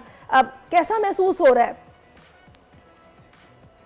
I am actually मतलब बहुत अच्छा लग रहा है कि काफी रिकग्नाइज किया जा रहा है इस चीज को। जब मुझे अवार्ड मिला था तो मुझे रियलाइज हुआ था कि हम काफी वुमेन जो ह्यूमन राइट्स के लिए काम करती हैं, बहुत कम पाकिस्तान में उनको रिकग्नाइज करते हैं। जब मैं वापस आई तो जब इस बात का पता लगा लोगों को, तो फिर जब मैंने देखना शुरू किया कि नहीं, हम लोग वाकई में अपने लोगों को भी हम एब्सोल्युटली रिकग्नाइज करते हैं, और मैं काफी ओवरवेल्म्ड हूँ रिस्पॉन्स से। अच्छा रमला, रमला मैं चाहूँगा आप थोड़ा हमारे देखने वालों को, नाज़रीन जो है वो मैसिव लेवल पर इस वक्त शो देख रहे होते हैं, ये क्या अवार्ड है और आपकी अचीवमेंट क्या थी जिसको रिकग्नाइज किया गया और फिर आपको ये अवार्ड दिया गया? ये अवार्ड बेसिकली इन तीनों सोसाइटीज में, ऑर्गेनाइजेशंस ने एक शुरू किया था, जिसमें एक तो फ्रेंच ऑर्गेनाइजेशन है फ्रांस के नाम से, एक बर्कली ग्लोबल सोसाइटी है जो एक ग्लोबल ऑर्गेनाइजेशन है, और एक ब्राजीलियन ऑर्गेनाइजेशन है मुजेres इंस्पिराdoras के नाम से। तो इन तीनों ने एक इंस्पायरिंग वुमेन का एक अवार्ड सॉर्ट ऑफ कॉन्सेप्ट किया था शुरू, जिसमें not only do they look at a women's professional achievement but also just overall generally आप कितना सोसाइटी में कंट्रीब्यूट कर रहे हो, आप कितना इंस्पायर कर रहे हो लोगों को। तो उन्होंने देखा कि overall in the last couple of years मैंने पाकिस्तान में लीगल अवेयरनेस के लिए काम किया है, मैंने एडवाइजरी की है to the provincial government and the federal government on the kind of laws that they should make. So the kind of work that I've been doing, they have been they had an idea. So उससे उन्होंने मुझे और एक और लड़की थी जो Brazil से थी, उनको अवार्ड दिया था। तो इट्स जस्ट इंसानी हुकूक पे काम करना, औरतों के हुकूक के लिए काम करना। अच्छा, ये इंसानी हुकूक के लिए और औरतों के लिए काम करना, तो मैं इसमें लाजमी आपसे जानना चाहूँगी कि what motivated you to pursue your chosen path? ऐसे ही नहीं कोई शुरू कर देता, जाहिर है कुछ ना कुछ तो मोटिवेट करता है आपको, तो फिर ही आप करते हैं। मतलब मैं खुद एक औरत हूँ, एक इस मुल्क में आप जब when you're growing up तो आप देखते हो सिस्टम में कुछ इश्यूज हैं, कुछ बैलेंस नहीं है, वही हक हैं लीगली तो मुझे वो हक दिए गए हैं जो एक मर्द को दिए गए हैं, लेकिन ऐसा क्यों है कि मैं जब वो एक्सरसाइज करती हूँ अपने राइट तो मुझे 10,000 हर्डल्स के थ्रू गुजरना पड़ता है as opposed to a man. So it started from a personal journey, it started from my own life, and then I realized कि हमारी, मैं तो कभी privileged हूँ because हम लोग, I went to school, I went to college, but there are so many women in this country जिनको access to education है ही नहीं, और वो अभी भी dependent है on their male family members, या फिर जहाँ पे dependency आती है, जहाँ पे economic dependency आती है, वहाँ पे control होता है। तो जब control होता है तो फिर हर किस्म का control होता है, वो abuse भी होता है। तो इसलिए ये समझे कि it's a topic very close to my heart, and I would love to, मतलब I don't think I'll ever advocating for this women's rights. सही। अच्छा रमला, जब इस किस्म के अवार्ड से आपको नवाजा जाता है, ऐसी अचीवमेंट्स होती हैं, उसके बाद ज़्यादा एक तो खुशी होती है लेकिन रिस्पॉन्सिबिलिटीज़ भी ज़्यादा होती हैं। ये भी होता है कि अच्छा अब मैंने कुछ किया है तो मुझे रिकग्नाइज किया गया, अब इससे बढ़ के कुछ करना है। क्या प्लान है जो आप कर रहे हैं वो तो कंटिन्यू करना है, क्या कुछ फर्दर जो देखते हैं कि यार इस सेगमेंट में काम होना चाहिए जो मुझे करना है? बिल्कुल बिल्कुल, I think there so many segments, there so many areas जहाँ पे काम की बहुत जरूरत है। और मतलब अभी आजकल बल्कि आप लोग का भी ओपिनियन मैं लेना चाहूँगी, आप लोग बताएं आप लोग को क्या लगता है कि हमारे मुल्क में किस एरिया पे ज़्यादा फोकस करना चाहिए। लेकिन एब्सोल्युटली मेरा जो ज़्यादातर जो रुझान है वो इसी तरफ है कि I think an educated and N economically empowered women वो फिर अपने लिए जिंदगी का रास्ता खुद ही निकाल लेती है। आई थिंक फोकस सारा इसकी पे, because I don't believe in brain washing women के अच्छा कि आपको इस तरह होना चाहिए या इस तरह नहीं होना चाहिए। आई थिंक हर औरत के पास वो चॉइस होनी चाहिए कि वो किस तरह की लाइफ जीना चाहती है, बट वो चॉइस उसकी अपनी होनी चाहिए। तो उसको उस चॉइस को रिकग्नाइज करने के लिए, उसको वो सलाहियत देने के लिए कि वो अपनी जिंदगी के डिसीजन ले सके, उसको एजुकेशन की जरूरत है, उसको अवेयरनेस की जरूरत है, उसको एक्सपोजर की जरूरत है। So I would just focus on making sure that these women get a chance and a right to study, to work independently and by their own choice. अच्छा वैसे रमला, हाउ डू यू मैनेज, मतलब personal life भी है, professional life भी है, और आपकी तो माशाल्लाह भी बड़ी चैलेंजिंग है कि आप सिर्फ अपने लिए काम नहीं कर रही हैं, आप सोसाइटी में दूसरी औरतों के लिए भी काम कर रही हैं, कैसे मैनेज करती हैं? बस देखिए हो जाता है करना पड़ता है मैनेज। जब आप ड्रिवन होते हो, जब आपका कोई ऐसा कॉज होता है जो आपके दिल के बहुत करीब होता है, तो आई थिंक आप रास्ता निकाल लेते हो। I would rather do something than not do anything, and I think that's just how I operate. अच्छा, अब तो माशाल्लाह से आपको पता है सोशल मीडिया का दौर है और बच्चों के हाथ में मोबाइल्स हैं, बच्चे देख रहे हैं दुनिया में क्या हो रहा है, लोग क्या कर रहे हैं, कंपटीशन बहुत ज़्यादा है। तो इस सारी सिचुएशन में बहुत सारी गर्ल्स ऐसी होंगी जो आपको देख के आपसे इंस्पायर भी हो रही होंगी, तो what advice do you have for individuals inspiring to make a difference, उनके लिए क्या कहेंगी आप? Who are inspiring to make a difference? Wow. लगे रहो, I think that's the only thing I would say. अपना टाइम भी आएगा। हाँ नहीं बिल्कुल एब्सोल्युटली। देखें अगर किसी को कोई है वो एक डिटर्मिनेशन कि मैंने कुछ बेहतर करना है, तो अपने बेशक सर्कल से शुरू करें, अपने सराउंडिंग से शुरू करें। उसके बाद आप जो भी करना चाहते हैं, आप do not be demotivated, because इस दुनिया में जब आप कुछ अच्छा लाने की कोशिश करते हो, कुछ अच्छा चेंज करने की कोशिश करते हो, तो बहुत से लोग आपको रुकावटें पैदा करेंगे और वो लोग जिनसे आप एक्सपेक्ट भी नहीं कर रहे होंगे। तो अपने अगर कॉज को पकड़ के रखना है और उसको एंड देखना है कि एक अच्छा रिजल्ट निकले, तो you have to be very very determined and you have to be मतलब completely focus on the target, on the end goal. और जो रास्ते में hurdles हैं उनको with your colleagues या with the friends आप थोड़ा सा जरा अपना things get easier, लेकिन end goal नहीं, अपना end vision नहीं, focus नहीं वहाँ से हटाना। सही। अच्छा रमला, ये जब इंसान कुछ अचीव करता है तो बड़ा खुश होता है। अब आपकी अचीवमेंट है पाकिस्तान, पाकिस्तानी रमला बेग, ये एक वर्ड होता है और अच्छा भी लगता है अपने उस वक्त कंट्री को रिप्रेजेंट करना, पाकिस्तान के चेहरा बनना, ये कितनी खुशी है। और इसके साथ साथ इस खुशी में मुझे ये भी बताइए कि जो आपके दोनों साथी हैं, निज़ामी भी और जो अली है, दोनों उन्होंने फिर क्या को सेलिब्रेट किया है? कोई ख़ास पार्टी वार्टी आपके लिए रखी हुई यार, इतनी बड़ी कामयाबी? या फिर वो एक रमला मेरे जहन में बात आ गई, वो कहते हैं कि दोस्त जो है वो फेल हो जाए तो बुरा लगता है और अगर दोस्त फर्स्ट आ जाए तो बहुत बुरा लगता है। तो आपके साथ क्या हुआ? उन्होंने कुछ किया नहीं, आप उनको बोले। आप मैं तो ये बोल रहा हूँ, इसीलिए मैंने तो बातों बातों में बोल भी दिया ना। अच्छा रमला, चलें जी, वो पार्टी आप हमारी तरफ से लीजिएगा इंशाल्लाह। कराची चक्कर लगे ना तो फिर हमारी तरफ से पार्टी होगी। हम लाहौर जाएंगे तो फिर मिठाई खाएंगे। मिठाई खाएंगे। अच्छा रमला, मुझे बिल्कुल आइए प्लीज। अच्छा, अब चूंकि माशाल्लाह से आपको ये अवार्ड मिल गया है और माशाल्लाह से रिकग्निशन मिल गई है, तो अब करंटली आपके जहन में क्या वो इनिशिएटिव्स हैं या कॉजेज हैं जिनको लेके आप बहुत पैशनेट हैं कि आपने फौरी इस पर काम करना है? अच्छा, आई थिंक मैंने पहले भी ये हाईलाइट किया था। I think education of young girls is extremely important. और मेरी, क्योंकि मैं वैसे नहीं कह रही, ये स्टेटमेंट आप ऐसे नहीं बोलते क्योंकि just because you read it somewhere, ये आपके अपनी एक्सपीरियंस से आपको रियलाइज होता है कि when you are growing up as a woman, as a girl in this society, how education help you realise your own inner मतलब चॉइस। मजे की बात ये कि हमारे पास ये हक है, कानूनी हक है, लेकिन हमें पता ही नहीं होता कि हम ये एक्सरसाइज कर सकते हैं, हमें पता ही नहीं होता कि हम कुछ हम सवाल उठा सकते हैं या हम अपनी मर्जी कर सकते हैं। ये चीज़ें हमें नहीं क्लियर पता होती। And I think Aahista Aahista जब एक औरत एजुकेशन के थ्रू प्रोसेस थ्रू गुजरती है तो उसको रियलाइज होता है कि एडवोकेसी भी रियलाइज होती है कि अच्छा ठीक है, अगर मैंने अपना फ्रीडम या अपनी चॉइस एक्सरसाइज करनी है तो मैंने उसको किस तरह अपने इर्द गिर्द के लोगों को अंडरस्टैंड करवाना है कि मैं क्यों कर रही हूँ। क्योंकि देखिए, यहाँ पे जब हम कुछ डिफरेंट करते हैं तो सोसाइटी में बहुत से रिएक्शंस होते हैं, लोगों के रिएक्शंस होते हैं। तो आई थिंक ये भी skill set Aahista Aahista education के थ्रू आपके अंदर एम्बेड हो जाता है कि आपने कॉन्वर्सेशन के जरिए अपनी बात किस तरह अगले तक पहुँचानी है, किस तरह समझानी है। और फिर उसके बाद फिर आई थिंक जिस लाइक आदमी को एजुकेशन मिलती है, एक्सपोजर मिलता है, और फिर वो स्ट्रीट स्मार्ट होता है, वो उसको समझ आती है कि अच्छा इस दुनिया में चलना फिरना कैसे है, नौकरी में किस तरह बिहेव करना है, प्रोफेशनलिज्म क्या होता है। इसी तरह औरतों के लिए भी उतना ही जरूरी है।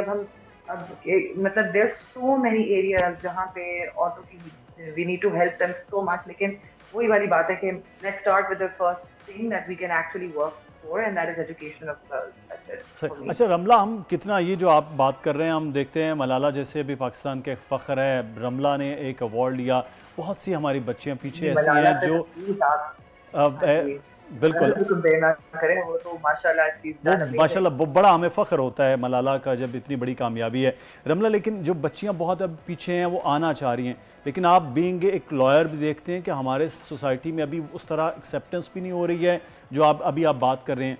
कितना बीइंग ए सोसाइटी हमें और आगे बढ़ना है और इस सब चीज़ों को आगे लेकर चलना है कि लड़कियों को भी वैसे इंसान ही तस्लीम किया जाए कि जैसे मर्दों को, लड़कों को तस्लीम किया जा रहा है। कितना दूर है हम?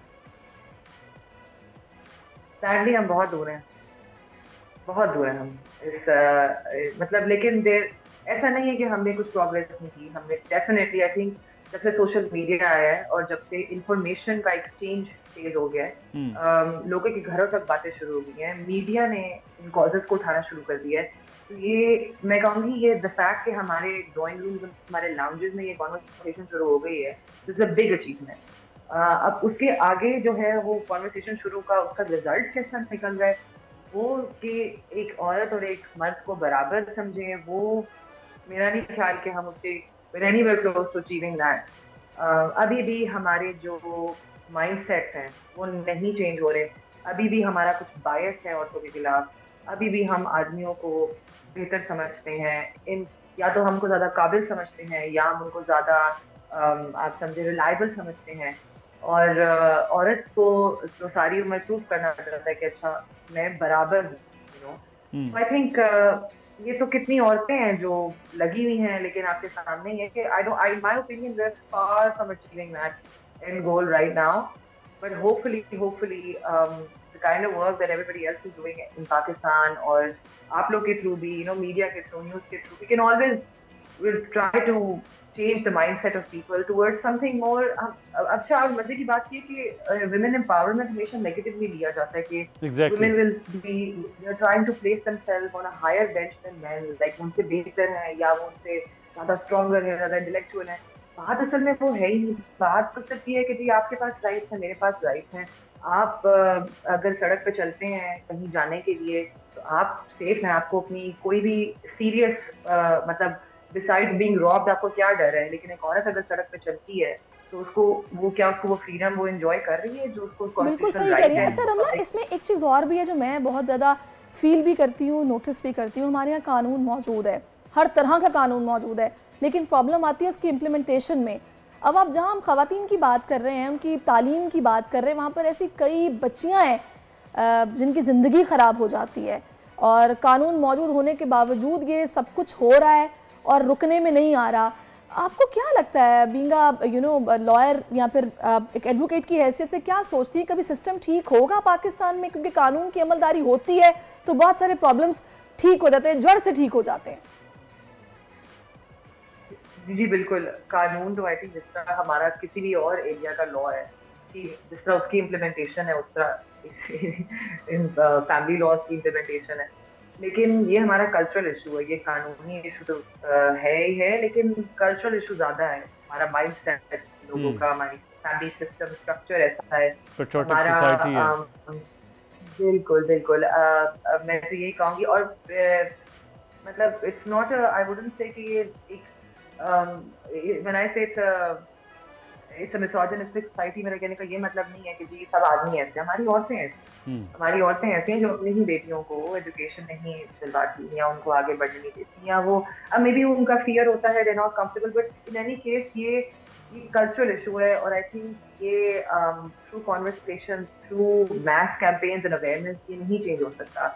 और मैं वैसे काफ़ी प्रोग्रेस देख रही हूँ इन माई ओपिनियन, अभी हो रहा है, लेकिन अगेन इक्वालिटी रीच करने में बहुत टाइम लग जाएगा। सही, तो ये अभी वक्त है, बहुत वक्त बाकी है कि, लेकिन ये है कि जो चेंज हुआ है कम से कम वो है कि जो रमला ने बड़ी अच्छी बात की कि अब लाउंज में बैठ के डिस्कशन होती है, सोशल मीडिया और मीडिया के थ्रू अब बात हो रही होती है कि बच्चे हों या बच्चियों हों वो इक्वली उनको ट्रीट किया जाता है, लेकिन अभी भी बहुत ज़्यादा वक्त है। Thank you so much Ramla and once again और इसी तरह जनाब आप पाकिस्तान का नाम रोशन करती रहें और हम सभी के लिए बाइस फ़ख्र बनी रहें। अभी हमें अब आगे बढ़ना है, पाकिस्तान सबका, यहाँ हिंदू मुस्लिम की कोई कैद नहीं है, यहाँ कोई भी मज़हब और नज़रियात रखने वाले बिना किसी इम्तियाजी सलूक के आज़ादी से ज़िंदगी गुजार रहे हैं मुदस्सिर। बिल्कुल, और आज हम आपकी मुलाकात एक ऐसी पाकिस्तानी लड़की से करवाएंगे जो हिंदू मज़हब से बिलोंग तो करती हैं और खेलों की दुनिया में खूब नाम कमा रही हैं। तुलसी मेघवाड़ जो सॉफ्टबॉल और बेसबॉल की नेशनल चैम्पियन और पहली हिंदू स्पोर्ट्स गर्ल हैं। उनकी उम्र अभी 21 साल है और तुलसी मेघवाड़ का ताल्लुक सिंध के शहर कोटरी के साधु मोहल्ला से है। तुलसी मेघवाट इस वक्त तक बेसबॉल के नेशनल गेम्स, 2 सिंध गेम्स और 3 मकामी ओलंपिक्स खेल चुकी हैं और उनके पास सोने, तांबे समेत बहुत से मेडल्स हैं और बहुत से तारीफी इसनाद भी तुलसी के पास हैं। तो चलें उनसे मुलाकात करते हैं। तुलसी, बहुत शुक्रिया आपका, शो में आपने वक्त दिया। सबसे पहले तो आप ये बताएं कि पाकिस्तान में लोग क्रिकेट, मार्शल आर्ट या फुटबॉल के दीवाने हैं, आपने बेसबॉल, सॉफ्टबॉल को चुन लिया, ये क्या किया? मैं जब 6th क्लास में पढ़ती थी तो हमारे गवर्नमेंट गर्ल्स हाई स्कूल, अच्छा, में बहुत सारी लड़कियों ने हिस्सा लिया और मैंने भी इस कैंप में हिस्सा लिया और मेरी सिलेक्शन हो गई बेसबॉल टीम में। अच्छा, इसमें मुझे बताएगा कि पेरेंट्स का क्या किरदार रहा? क्या उन्होंने शुरू से सपोर्ट किया या फिर कोई थोड़ी प्रॉब्लम हुई कि पढ़ाई पर ध्यान दो, तुम खेल में क्यों अपना वक्त ज़ाया कर रही हो? बिल्कुल, पढ़ाई की भी मेरे पेरेंट्स ने मुझे परमिशन दी और पढ़ाई के साथ साथ मेरे पेरेंट्स ने मुझे खेलने की भी परमिशन दी कि हमारी बेटी जो है वो सिंध लेवल पर खेले गेम्स और आगे भी मेहनत करके पाकिस्तान लेवल पर। अच्छा, इतने सारे आपने मतलब आपके पास हैं, तमगे भी हैं, सनाद भी हैं तारीफ़ी, और चूँकि आप हिंदू कम्युनिटी से बिलोंग करती हैं, किसी मौके पर कभी महसूस तो नहीं हुआ कि आपको उस तरह से मौका नहीं मिल रहा या आप आगे नहीं आ पा रही? खुल के बताइएगा, कोई ऐसे मसले वाली बात नहीं, क्योंकि हम चाहते हैं कि लोगों को पता चले पाकिस्तान में कितनी आज़ादी है। बिल्कुल, जब मैं घर से निकलती थी तो बहुत सारे लोगों ने तनकीद की कि एक हिंदुओं की लड़की होके लेवल तक और तो मैं उन लोगों को, तनकीद करने वाले लोगों को मैं इग्नोर करती अपने रास्ते, और जब मैं प्रैक्टिस करने जाती थी तब भी लोगों ने बहुत तनकीद कि एक हिंदुओं की लड़की जैसे जा रही है अकेली, और कुछ मैं बाइक चला के जाती थी और कुछ बाइक चला के वापस आती थी।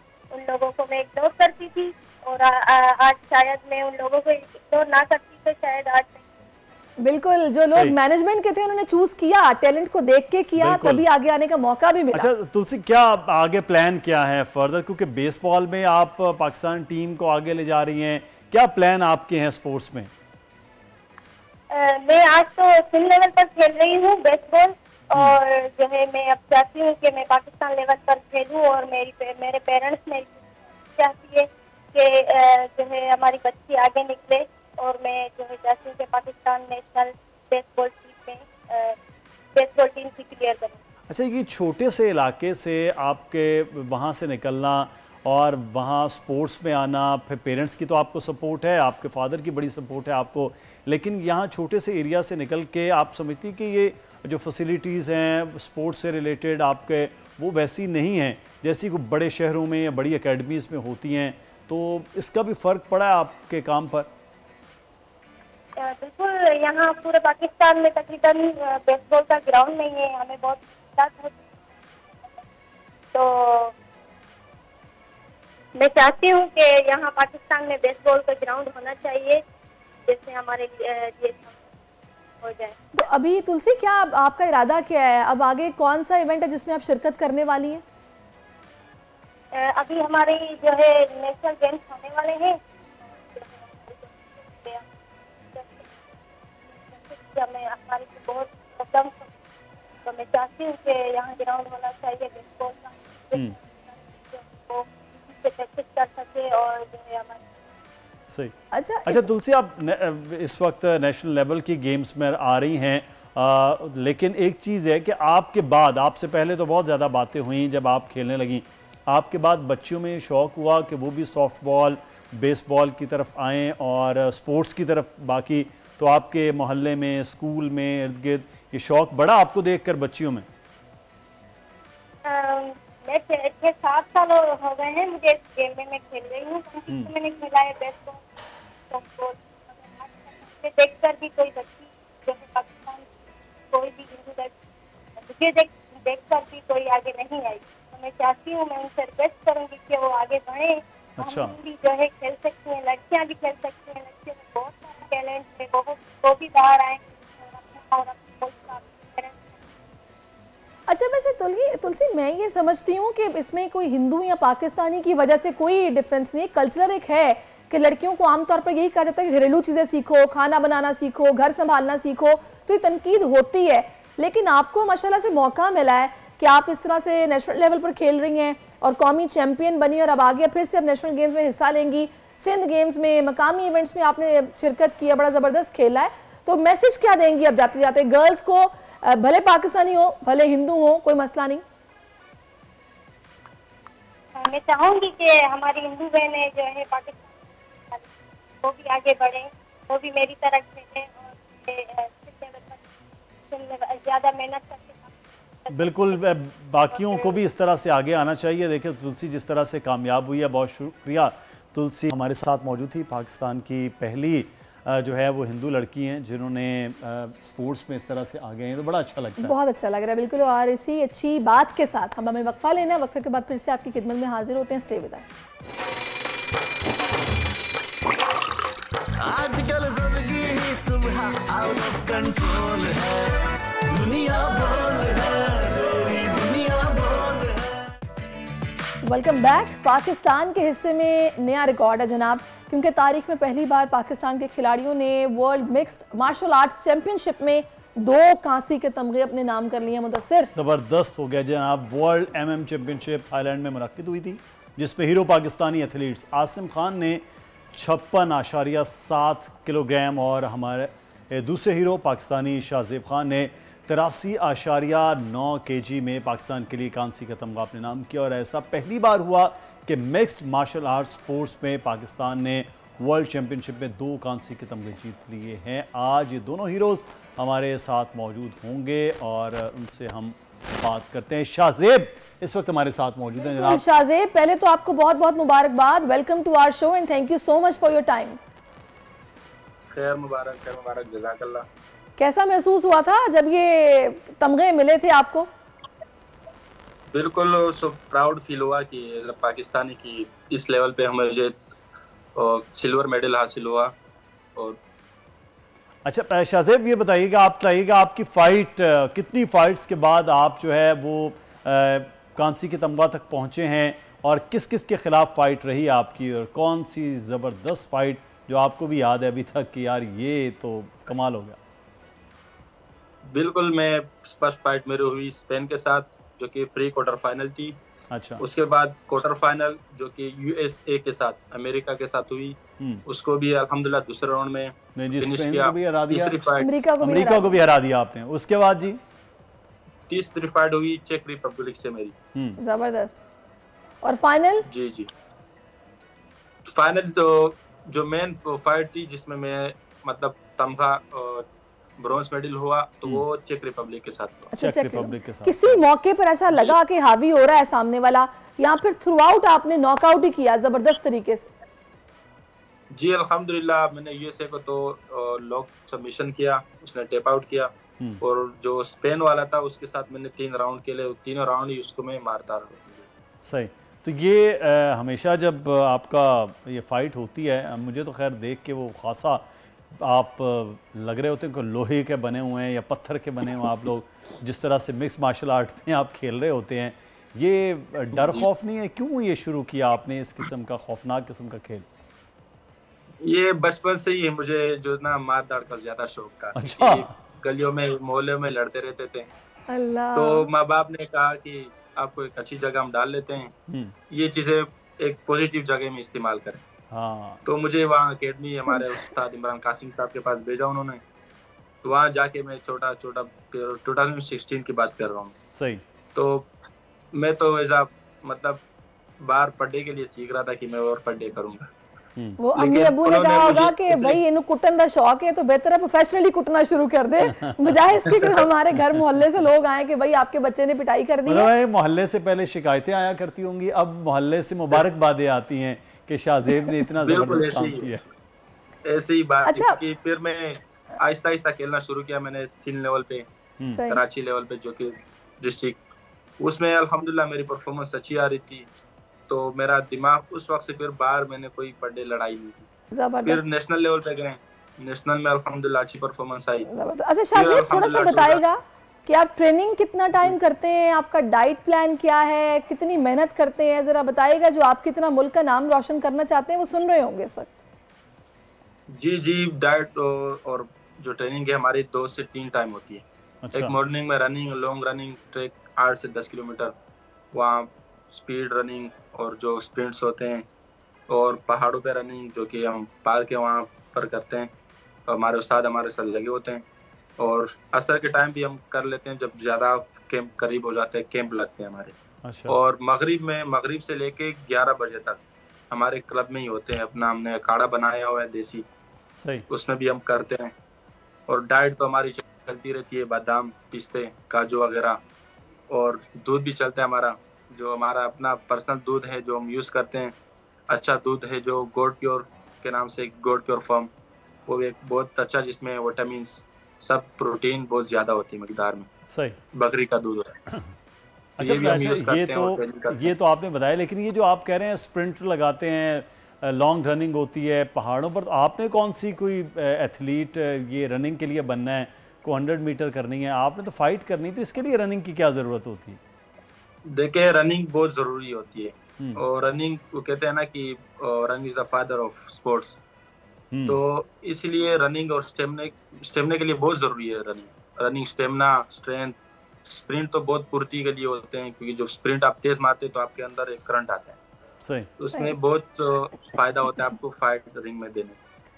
अच्छा, मुझे बताइएगा स्पोर्ट्स बोर्ड कितना सपोर्ट कर रहा है, और अभी जब आप इवेंट्स के लिए जाते हैं तो स्पॉन्सरशिप्स के लिए क्या मामलात होते हैं, या फिर अपने बिहाफ पे ही करते हैं? देखिए, sports board, Pakistan sports board तो कोई वो नहीं करता। हमें जो करते हैं Pakistan mix martial art federation है, जुल्फकार अली साहब, वो करते हैं।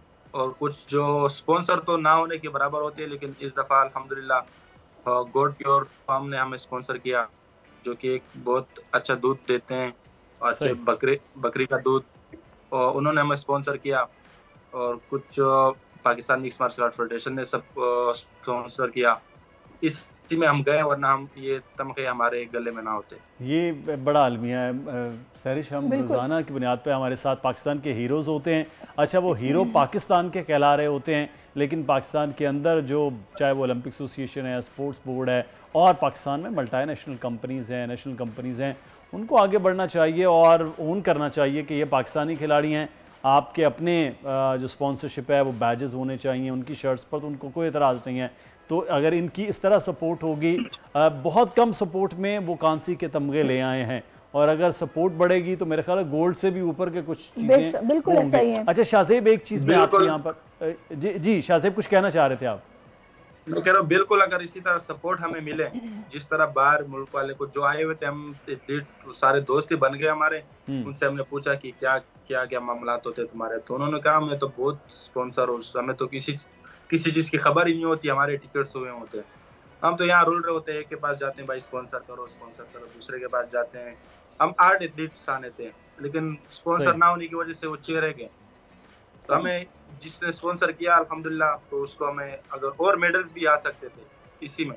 चले शाहजेब, इस वक्त हमें आसिम भी ज्वाइन कर चुके हैं, वो भी वहीं पर मौजूद थे, वो भी हमारे हीरो हैं, उनको हम वेलकम करेंगे। आसिम, बहुत शुक्रिया आपके वक्त का। मुझे बताइएगा, जब आपको नवाजा गया बेहतरीन परफॉर्मेंस पर इन तमगों से, तो उस वक्त क्या जज्बात थे? क्योंकि मैं अक्सर एथलीट से सुनती हूँ कि जब पाकिस्तान का परचम आता है ना, तो बस आंखों में आंसू होते हैं, हम वो खुशी के लम्हात अपने अल्फाज में बयान नहीं कर सकते, ऐसा ही है? बिल्कुल, प्लेयर के लिए एक यही लम्हात चाहिए, क्योंकि जब आपको मेडल पहनाया जाता है और आपका परचम लहराया जाता है, बस प्लेयर और चाहता ही क्या है, चाहता ही कि मेरा परचम ऊपर हो और मुझे ये मेडल ही, बाकी प्लेयर को तो कुछ मिलता ही नहीं है सिवाय मेडल के, और ये अपना झंडा ऊपर करने से। बिल्कुल ये फीलिंग ऐसी होती है कि नाकाबिले बर्दाश्त होती है। अच्छा आसिम, एक चीज़ जो अभी आपने बात की है, मुल्क के लिए बड़ा एजाज़ होता है, आपके लिए एजाज़ होता है, लेकिन रिवॉर्ड बड़ा ज़रूरी होता है कि आप जीते हैं, कामयाब हुए हैं। फिर आप लोगों के तो इस किस्म की स्पोर्ट्स है जिसमें बहुत ज़्यादा एक्सपेंस होता है, खर्चा बहुत ज़्यादा होता है।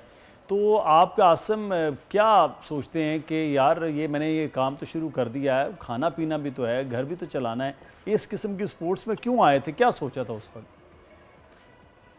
ये तो बचपन से ही मेरा शौक था, क्योंकि मैं इस वजह से नहीं आता कि मैं इससे पैसे कमाऊं या कुछ और, बस मुझे एक शौक था कि मुझे बस आगे जाना है और पाकिस्तान का नाम रोशन करना है।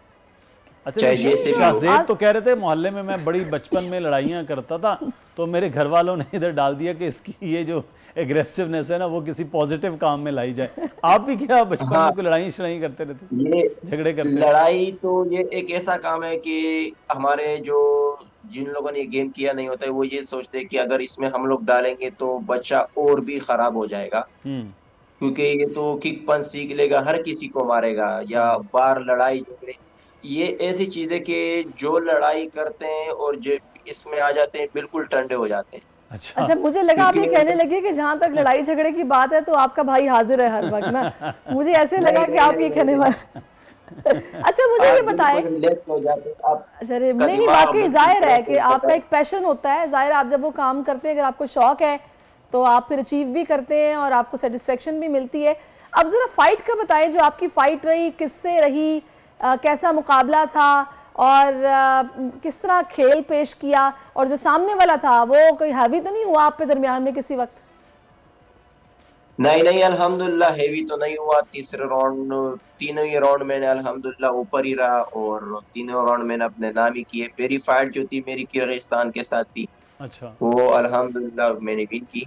सेकंड फाइट जो थी वो थाईलैंड के साथ थी, वो भी अल्हम्दुलिल्लाह मैंने विन की। कजाकिस्तान के साथ जो मेरी सेमीफाइनल थी वो मेडिकल इशू की वजह से मैं फाइट नहीं खेल सका, तो इस वजह से मेरी सेमीफाइनल रह गई। तो ब्रॉन्ज मेडल मेरा टारगेट जो था वो गोल्ड पे था, मगर अल्लाह ने जो लिखा था वही नसीब में था। तो अभी आसिम जब आप लोग वापस आए तो फिर आप लोगों को एयरपोर्ट पे कौन रिसीव करने आया था? घर वालों के अलावा कौन होगा? घर वालों सब जितने भी है, मोहल्ले वाले, घर वाले, क्लब वाले, जितने भी फ्रेंड्स हैं। अभी भी हमें इतने मैसेज आ रहे हैं कि कब आ रहे हो, हमें टाइमिंग बताओ, आप कब पहुंच रहे हो। फेडरेशन की तरफ से, स्पोर्ट्स बोर्ड की तरफ से कोई ऑफिशियल्स आए थे? अभी तो वापसी वो तो है अल्हम्दुलिल्लाह, वो Pakistan mix martial art sir Zulfikar का हम बहुत शुक्रगुजार हैं। आप लोगों को छोड़ने आए थे, छोड़ने कि आप खेलने जा रहे हो? जी जरूर आए थे। सही। और जो 3 मरतबा हमें ये प्लेटफॉर्म पर लाए और हमें ये दिखाया, क्योंकि हमें एक्सपीरियंस चाहिए था। आपको जब प्लेटफॉर्म मिलेगी आप एक्सपीरियंस लोगे। सही। अगर आपको प्लेटफॉर्म नहीं मिलेगा अच्छा, क्योंकि आप जितने भी अच्छे प्लेयर हो। बिल्कुल। अच्छा आसिम, आप शाहजेब, जब होता ही है कि आपस में भी फाइट्स होती हैं आपकी यहाँ पर जब प्रैक्टिस कर रहे होते हैं, कोई लड़ाई शड़ाई यहाँ भी होते हैं? हाँ आपस में होती है, मगर शाहजेब का वेट डिफरेंट है, मेरा वेट डिफरेंट है। मैं 56 में खेलता हूँ, शाहजेब जो है वो 83 में अभी इस बार खेले। तो इसके पंचीज और किक बहुत भारी होते हैं। मैं जब ये मारते हैं तो मुझे बहुत जल्दी गुस्सा आता है क्योंकि इसके बहुत भारी होते हैं। सही। अच्छा वैसे शाहजेब काफ़ी देर से खामोश बैठा हुआ है। शाहजेब, मैंने आपसे ये सवाल नहीं किया, वासिम ने तो बताया कि उनको एयरपोर्ट पे रिसीव करने छोड़ने आए और इस तरह कह रहे हैं बड़े सही मामलात हैं। आप बताइएगा, अब आपको कोई छोड़ने गया ऑफिशियल्स में से किसी ने या फिर नहीं, वो ये भी नहीं किया? जी अल्हम्दुलिल्लाह वो छोड़ने तो आए ऑफिशियल्स, जो हमारे प्रेसिडेंट है वो हमें हमारे साथ आए, जुल्फ़िकार अली साहब, हमारे उस्ताद, हमारे टीममेट्स सब हमें छोड़ने गए और इंशाल्लाह अब भी सब इंतज़ार कर रहे हैं कि ये लोग कब आएंगे, क्योंकि हुकूमत सपोर्ट करे ना करे लेकिन अपने लोग तो करते हैं। बिल्कुल, ये अच्छी बात है, अपने तो फिर साथ होते हैं। अच्छा एक शाहजेब मुझे बताइए, कितनी उम्र में बच्चों को इस गेम में लाना चाहिए, और जब बच्चों को लाया जा रहा है तो क्या पेरेंट्स के ज़हन में क्या होना चाहिए प्लान? देखें, बच्चों को मोहल्ले में या मोबाइलों में घुसने से अच्छा है कि किसी अच्छी जगह डालें, क्योंकि जो माहौल ख़राब होता है आजकल के टाइम पे, और जो मतलब आपको पता है जो लोग आते हैं फजूल के लोग इधर उधर, वो अपना टाइम ख़राब करते हैं बिल्कुल शाम और इस टाइम हम क्लब जाते हैं, जो कि हमारा फालतू का टाइम बच जाता है, हमें बड़ी अच्छी चीज़ मिलती है और हमें वहाँ एक ज़हनी तौर पर, इस्लामी तौर पर एक तालीम होती है वहाँ पर हमारी। ये सिर्फ मारदाड़ी नहीं है, ज़िंदगी में किस तरह चलना है, आपने क्या करना है, किस तरह सरवाइव करना है, ये सब सिखाई जाती है आपको। ज़हनी तौर पे तैयार किया जाता है, दीनी तौर पर और खेल के तौर पर भी तैयार किया जाता है। इसी तरह बच्चों को लोग 7 साल की उम्र में लाएं ताकि 7 से 8 साल हो वो खेलता रहें, उसमें कूदता रहें। और आहिस्ता आहिस्ता वो दिमाग उसका बने कि मैंने भी एक दिन पाकिस्तान के लिए खेलना है, पाकिस्तान के लिए। क्योंकि हम भी जब गए थे तो हम इस नज़र से गए थे कि हमें एक शौक था कराटे सीखने का, हमने देखा था लोगों को कि कराटे करते हैं, कराटे लेकिन हमने ऐसा प्रोफेशनल नहीं किया था कि हम प्रोफेशनल बनेंगे और एक दिन वर्ल्ड लेवल पे पाकिस्तान को रिप्रेजेंट करेंगे। सही। अच्छा, एक तो ये होता है आसिम के शौकिया खेला जा रहा है बस टाइम पास के लिए, थोड़ा बहुत शौक है तो लड़कों का रुझान होता है वो क्लब्स को ज्वाइन कर लेते हैं फिजिकल फिटनेस के लिए भी। ये मुकाबलों में खेलने के लिए आप कैसा रुझान देख रहे हैं नौजवानों का, खास तौर पर इस खेल को लेकर? देखें आजकल जो नौजवान हैं वो इधर उधर के नशे वगैरह में चले जाते हैं, या तो सिगरेट पीते हैं या और बहुत बड़े बड़े नशे करते हैं, तो वो बहुत कम आते हैं वो लोग। लेकिन वो जो हमारे पास आते हैं अल्हम्दुलिल्लाह ऐसे ऐसे लड़कों को मैंने देखा कि वो बड़े बड़े नशे करते थे, लेकिन आज माशाल्लाह वो एक अच्छे इंसान है, एक माँ बाप को एक अच्छे बच्चे मिले हैं। तो हमारे उस्ताद ने उनको लुटा दिया, उनके बच्चों को ऐसे समझ लिया, क्योंकि पहले उनसे गायब हो चुके थे, वो पता नहीं कहाँ बैठे होते थे, वो सिगरेट वगैरह पीते थे, माँ बाप को मिलते ही नहीं थे।